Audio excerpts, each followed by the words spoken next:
স্বাগত আজকের বাংলাদেশের সঙ্গে আছি আমি জাহিদ হোসেন।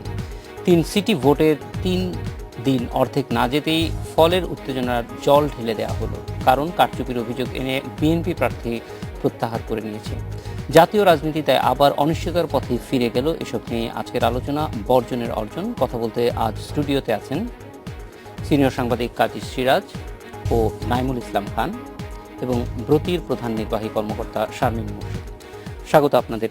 সিরাজ ভাই, আপনার কাছেই প্রথমে আসতে চাই যে আমরা সকাল থেকেই যেই উৎসাহ উদ্দীপনা নিয়ে ভোটের দিকে এগিয়েছিলাম বা ভোটের দিকে আগ্রহ নিয়ে তাকিয়েছিলাম, সেটা অনেকটাই ফিকে হয়ে গেল অর্ধেক পথে। তো এই বিষয়টি এবং আজকে সারাদিনের ভোটটা কিভাবে আপনি দেখছেন? ধন্যবাদ আপনাকে। আপনি অর্ধেক সময় যাওয়ার পর ফিকে হয়ে গেছে, এটার সঙ্গে আমি একমত নই। শুরু থেকে আমার মনে হয় অবস্থাটা ফিকে হওয়ার মতো হয়ে গেছে। নর্মালি আমরা যেটা প্রত্যাশা করেছিলাম কি, আমরা একটা আনন্দ ঘন পরিবেশে একটা উৎসব চেয়েছিলাম, ভোটের উৎসব। ভোট তো বাংলাদেশে একটা উৎসবের মতো হয়, এবং প্রত্যাশাটা ছিল এরকম। যেভাবে ভোটটা এলো বা ঘোষণা হলো নির্বাচন হবে, এবং বিএনপি যেভাবে নির্বাচনে অংশগ্রহণ করবে, এর আগে ঘোষণা করেছিল এই নির্বাচন কমিশনের অধীনে তারা কোনো নির্বাচন করবে না, তারপরেও তারা এরকম একটা নির্বাচনের সিদ্ধান্ত নিল। ধারণা ছিল যে এই নির্বাচনটা অংশগ্রহণমূলক রাখার জন্য যা যা করার দরকার, যেরকম ট্রান্সপারেন্ট রাখা দরকার নির্বাচনটা, সেরকম হবে। কিন্তু আমি নিজে ভোট দিতে গেছি, ভোট দিয়েছিও, কয়েক জায়গায় ঘুরেছি, কিছু কিছু জায়গায় আমি একজন সংবাদকর্মী, চেষ্টা করেছি জানবার জন্যে। কিন্তু যেরকম ভোট আমরা প্রত্যাশা করেছিলাম সেরকম ভোট হয়নি। এটা একটা আদর্শ নির্বাচন, আদর্শ ভোট হয়েছে বলে আমি মনে করি না। এখানে কারচুপির যে অভিযোগ, আমি মনে করি এটা সত্যি কারচুপি হয়েছে। বিরোধী দলের বিভিন্ন এজেন্টদেরকে বের করে দেওয়া হয়েছে, থাকতে দেওয়া হয়নি। আমি যেখানে ভোট দিতে গেছি সেখানে বিরোধী দলের কেউ নেই, কাউকে ওই এলাকার ধারে কাছে যেতে দেওয়া হয়নি। আমি আমার আইডি কার্ড দিয়ে, ন্যাশনাল আইডি কার্ড দিয়ে ঢুকতে চেয়েছি, ওটা দিয়ে আমাকে অ্যালাউ করেনি। আমাকে সরকার দলীয় একজন প্রার্থীর স্লিপ দিয়ে ঢুকতে হয়েছে। তো অন্য জায়গায়, এক জায়গায় নিকুঞ্জে এক ভোটার বললেন তিনি 2টার একটু পরে ভোট দিতে গেছেন। তো সবাই হাসে, ওখানে তো ওনারাই সরকার দলের প্রার্থীর লোকজন ছাড়া কেউ নেই। তো হাসছে যে আপনি এখন এসছেন ভোট, হ্যাঁ কী দরকার, চলে যান, কেন একটু পরে ভূমিকম্প হবে। তখন ও বলছে ভূমিকম্প তো হঠাৎ করে ভূমিকম্প আপনি জানেন কি রে, ভূমিকম্প মানে বুঝছেন না, তার মানে সিল মারামারি হবে আর কি। তো এরকম কিছু কিছু জায়গায় শোনা গেছে। মানে এটা দুপুরের পরে সিল মারা হবে বলছেন? হ্যাঁ বলছে দুপুরের, কিন্তু আমি যে কেন্দ্রে ভোট দিতে গেছি, দিয়ে এসছি, আমি গেছি 12টা 40-এ। সেখানে নিচের লোকজন আছে যারা সরকারি দলের সমর্থক কর্মী, তারা কিন্তু ভোট কেন্দ্রে, ভোট যেখানে আমি দিতে গেছি সেখানে 3জন, সেখানে ভোটার নেই, কিন্তু বাক্স ভর্তি। আমার ব্যালট পেপারটা অনেক কষ্ট করে ঢুকাতে হয়েছে। তো তার মানে হচ্ছে যেটা বোঝার, আমার যা বোঝার আমি বুঝাচ্ছি, যারা শুনছেন তারা কি বুঝছে আমি জানি না। তো আমার কাছে যেটা যেটা আশা করেছিলাম, নির্বাচনটি ভালো হবে, সুষ্ঠু হবে, এবং এই যে বিরোধী দলের এজেন্টদের থাকতে না দেয়া, থাকতে না পারা, এসব কারণগুলো আমরা জানি। এই কারণগুলো আগে থেকে তৈরি করা হয়েছে বলে আমার মনে হচ্ছে।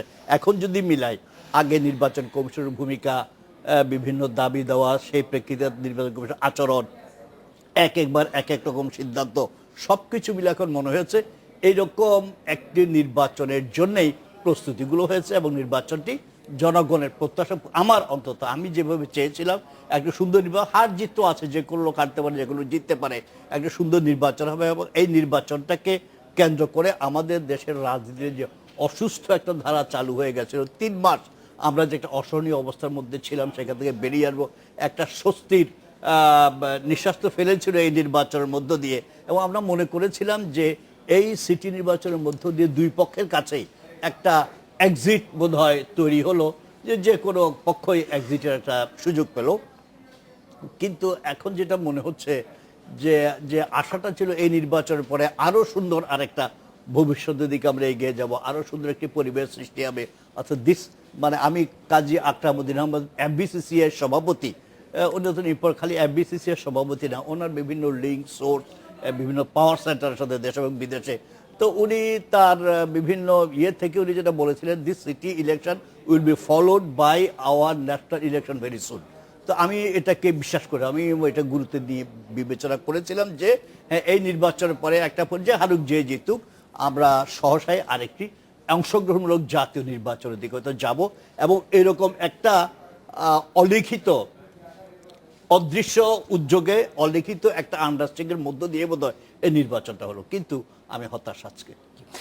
সিরাজ ভাই, আমরা আবার আপনার কাছে আসবো।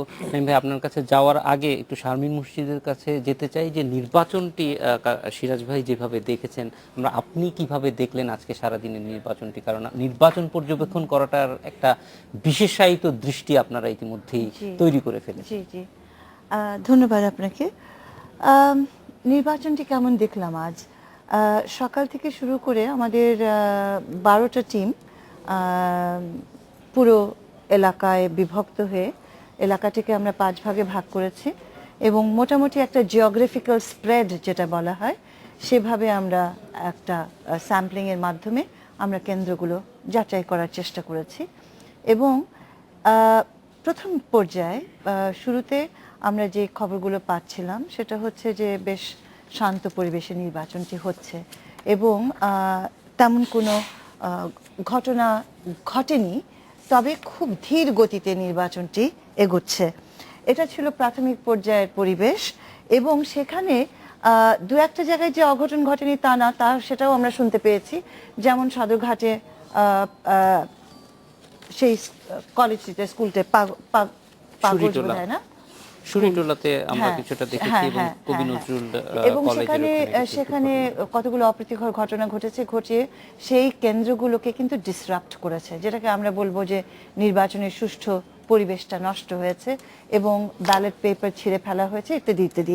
সেখান থেকে আমাদের প্রথম পর্যায়ে যেটা মনে হয়েছিল যে ভালো মন্দের মধ্যে ভালোটাই বোধহয় আছে প্রাধান্যের মধ্যে, কিন্তু ক্রমাগত দিন যখন অতিবাহিত হচ্ছিল, দুপুরবেলার পর থেকে আমরা দেখলাম যে বেশ খারাপ হয়ে গেল পরিবেশটি, এবং অনেকগুলো কেন্দ্রে আমরা আচরণবিধি লঙ্ঘনের বিষয়টা দেখলাম। বহির মানে যাদের বাইরে যারা ভোটার না তাদের আনাগোনা তারা ঘিরে রেখেছে। এমনকি দেখেছি যে একদল যুবক, আমাদের নির্বাচনী নীতিতে বলা হয় যে যারা ভোটার না তারা কিন্তু ওখানে সমাবেত হবে না, এবং 400 গজ দূরে অন্তত তাদের থাকতে হবে। কিন্তু সেই জায়গাগুলো আমরা দেখেছি যে একেবারে সম্পূর্ণ ভেঙে গেছে। অনেক ছেলেরা ওখানে জড়ো হয়ে বসে আছে, ভোটাররা ভোট দিচ্ছে না। কিছু মেয়েদেরকে বসে থাকা দেখলাম আমরা, তারা বলেই ফেললো তারা ভয় পাচ্ছে ভোট দিতে।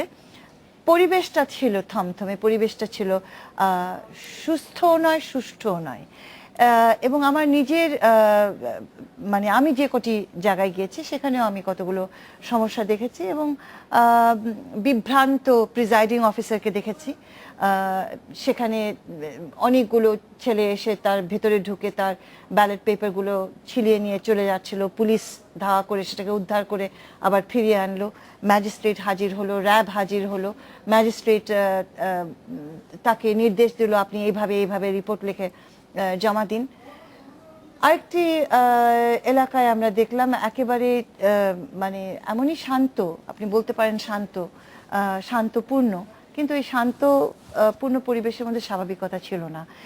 এই সবটুকু মিলে যেটা আমার মনে হয়েছে যে নির্বাচনটি অন্তত আমাদের মাপকাঠিতে, যে মাপে হয়তো অনেকে বলবে অধিকাংশ বুথগুলোতে তো এটা হয়নি, কেন্দ্রগুলোতে এটা হয়নি, কিন্তু আমার বিবেচনায় কি বলে অধিকাংশ ক্ষেত্রে হয়েছে কি হয়নি তার চাইতে গুরুত্বপূর্ণ হচ্ছে কি ঘটেছে এবং কেন সেগুলো ঘটেছে। সেই ঘটনাগুলো একটি নির্বাচনে ঘটা উচিত কিনা এবং সেটাকে আমরা মেনে নেব কিনা, এবং কেনই বা মেনে নেব যেখানে আমরা জানি আমাদের দেশে নির্বাচন অনেক সুন্দর হতে পারে, সুষ্ঠু হতে পারে। সেই ক্ষেত্রে যদি আমরা বলি যে এগুলো বিচ্ছিন্ন ঘটনা, সেটা গ্রহণ করা যায় না। এবং বিশ্লেষণের ক্ষেত্রে আমি একেবারেই মনে করি না যে বিচ্ছিন্ন ঘটনা বলে কোনো জিনিস আছে। একটা জিনিস যখন ঘটে তার একটা প্রভাব পড়ে, এবং নির্বাচনে তো নিঃসন্দেহে যখন আমরা বলি বিচ্ছিন্ন ঘটনা, কয়েকটি বিচ্ছিন্ন ঘটনা আপনি সবসময় দেখবেন স্টেটমেন্টস, কতিপয় বিচ্ছিন্ন ঘটনা বাদে নির্বাচনটি সুস্থ শান্তিপূর্ণ ছিল, কিন্তু এটা তো কোনো বিশ্লেষণ হলো না। কিছু বিচ্ছিন্ন ঘটনার সুদূর প্রসারী প্রভাব থাকে। একটি বিচ্ছিন্ন ঘটনা কিন্তু শত ভোটারকে ভোট অধিকার থেকে বঞ্চিত করে, এটা ভুলে গেলে চলবে না এবং এটাকে ছোট করে দেখার অবকাশ নেই। আমি সেই একই জায়গা থেকে বলবো যে যে ঘটনাগুলো ঘটেছে, আমি জানি আপনারা জার্নালিস্টরা প্রায় সময় জিজ্ঞেস করবেন তবে এটা তো কয়েকটা এলাকায় ঘটেছে, এটা তো সব জায়গায় ঘটেনি। প্রশ্নটি হচ্ছে সব জায়গায় ঘটা নয়, প্রশ্নটি হচ্ছে এটা আদৌ ঘটবে কিনা এবং এটার ইম্প্যাক্টটা কি। তো সেই ক্ষেত্রে যে ফিলিংটা আমাদের হচ্ছে, যেমন ধরুন আমরাও দেখতে পাচ্ছি যে অধিকাংশ সেন্টারে হয়তো ঘটেনি, কিন্তু যেভাবে ঘটে গেছে, যে ঘটনাগুলো ঘটে গেছে, এটা কিন্তু আমার এই নির্বাচনের মানটাকে নিম্ন স্তরেরই বলা যেতে পারে, কারণ সেগুলোর ঘটাটা উচিত হয়নি।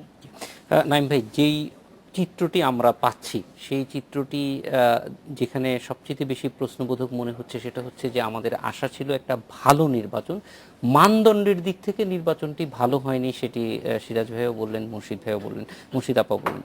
আমি আপনার কাছ থেকে জানতে চাচ্ছি যে যদি এরকম অবস্থার সঙ্গে আপনি একমত হন, তাহলে আসলে এই নির্বাচনটির উপরে যেই দৃষ্টিটা ছিল যে এখান থেকে আসলে শুধুমাত্র 3টি সিটি কর্পোরেশন নির্বাচন তা না, এটা হয়তো আমাদের রাজনীতির সামনের একটা পথ দেখানোর একটা আলোকবর্তিকার মতো কাজ করবে বলে একটা ধারণা সাধারণের মধ্যে তৈরি হয়েছিল। সেই দৃষ্টিকোণ থেকে আসলে এই নির্বাচনের এখন যতটুকু আমরা দেখতে পাচ্ছি সেইটা আসলে কোন জায়গায় নিয়ে যাবে বলে মনে হয়? এই নির্বাচনটার কতগুলো ইতিবাচক কন্ট্রিবিউশন আছে। যেমন আমরা একটা স্বাভাবিক স্বস্তিকর পরিস্থিতিতে এসেছি, এই জন্য নির্বাচনটা আমাদেরকে হেল্প করেছে। এই নির্বাচনের যদি আপনি প্রতিদ্বন্দ্বীদের, বিশেষ করে মেয়রাল প্রতিদ্বন্দ্বীদের নির্বাচনী আচরণ দেখেন, তাদের মেলামেশা, তাদের প্রজেকশন, টিভিতে অংশগ্রহণ করা, বিভিন্ন সেমিনারে অংশগ্রহণ করা, তারা পরস্পরকে যেভাবে আলিঙ্গন করেন, এবং আলিঙ্গন করাটা না আমি লিটারেলি মিন করি না, এর মধ্যে তারা যেভাবে করেছেন এইগুলি কিন্তু আমাদের নির্বাচনে নতুন। তো নির্বাচনের দিনটার সাথে এটা আর মেলানো যাচ্ছে না। এবং আমার একটা অনেস্ট ধারণা যে আমি এটা নাম নিয়ে বলি, যেমন আনিসুল হকের সাথে এই ঘটনার কোনো সম্পর্ক আছে বলে মনে হয় না। তো আমরা নির্বাচনের দিনে তাদের দুজনের বর্ণনা থেকে যেটা পেলাম, আমি ইচ্ছা করলে এই বর্ণনাগুলি আরো দ্বিগুণ বলতে পারবো, কারণ আমি নিজে বেরিয়েছি। উনি আমাকে বলছিলেন আমার এখানে অনমোচনীয় কালি নাই, ভোট দিয়েছি কিনা। আমি ভোট দিতে গেছিলাম, অনেকেই ভোট দিয়েছেন, অমোচনীয় কালি লাগানোরও কেউ নাই, গেলেই একটা ফ্রি ফর অল একটা ব্যবস্থা, আর শান্তিপূর্ণ। কিন্তু শান্তিপূর্ণের মধ্যে সকল অনিয়ম চলছে। কারণ অশান্তি নাই কেন? কারণ বিরোধী কোনো প্রার্থীর কোন সহিংসতা থাকবে কথা, কেউ নাই তো, নাই তো, এটা তো একচ্ছত্র। সো খুবই শান্তিপূর্ণ ছিল। তো আমি এই নির্বাচনের ভেতর দিয়ে আমরা ঢাকায় উত্তরে আনিসুল হককে মেয়র পাবো, দক্ষিণে সাইদ খোকনকে পাবো, চিটাগংয়ে আমরা আজম নাসিরকে পাবো। আমার মনে হয় সিটি কর্পোরেশনে এইটার কোনো খারাপ প্রভাব পড়বে না। সিটি কর্পোরেশনের পরিচালনায় তাদের নিজস্ব নেতৃত্ব গুণে আমার ধারণা তারা ভালো পারফর্ম করবেন এবং আমাদের এক্সপেকটেশনের কাছাকাছি যাওয়ার চেষ্টা করবেন বিভিন্নভাবে। আমি তাদেরকে কনগ্রেচুলেট করি এবং তাদেরকে আমি কাঠগড়ায়ও নেই না, কাঠগড়ায় নেই না, আমি জেনে বলছি। আমার ধারণা, অন্তত আমি আনিসুল হক সাইদ খোকনের ক্ষেত্রে বলতে পারি, এই ঘটনাবলীর জন্য তাদের সংশ্লিষ্টতা ছিল বলে মনে হয় না। বলে আমি পরের প্রসঙ্গে আসি, যেটা আপনার মূল প্রসঙ্গ, যে এখান থেকেই শুরু হলো এটা আমাদের। নাইম ভাই, আমরা যেহেতু এই পরের প্রসঙ্গটাও আপনার কাছ থেকে একটু বিস্তারিতই জানতে চাইবো, আমাদের জন্য সুবিধা হয় একটা যদি বিরতির পরে এসে প্রসঙ্গটায় ঢুকি। আজকের বাংলাদেশে নিচে একটি বিরতি।